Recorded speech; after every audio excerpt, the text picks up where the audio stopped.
এই আদম সন্তানদের মধ্য থেকে বেশিরভাগ মানুষ কিন্তু জান্নাতে যেতে পারবে না।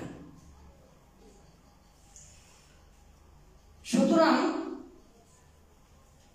সত্যের আলো চতুর্দিকে ছড়িয়ে পড়বে, আর এই সত্যটাকে মানুষেরা গ্রহণ করবে। কিভাবে? রাসূলুল্লাহ সাল্লাল্লাহু আলাইহি ওয়াসাল্লাম এভাবে বলেছেন।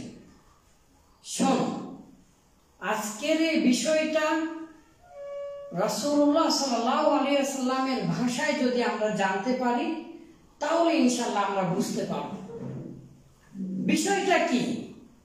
তাহলে অনেকগুলো বিষয়ের 1 নাম্বার বিষয় হচ্ছে বিদআতের ভয়াবহতা। বিদআত কি জিনিস?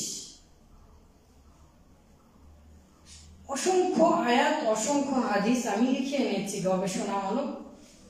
এই বিষয়ে একটা ইনশাআল্লাহ অচিরেই আশা করছি বইও প্রকাশিত হবে।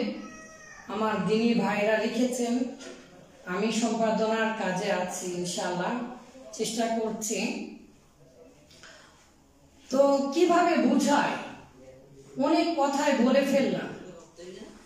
আমার দিকে একটু তাকান সবাই, আমার দিকে একটু তাকান সবাই, আমার দিকে তাকান। রাসূলুল্লাহ সাল্লাল্লাহু আলাইহি ওয়াসাল্লাম কথা বললেন, সাহাবীরা তার মুখের দিকে চেয়ে থাকতেন।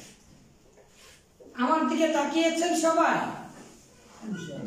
আচ্ছা, দেখেন তো, হিন্দু, বৌদ্ধ, খ্রিস্টান, ইসলাম, এগুলো ধর্ম না?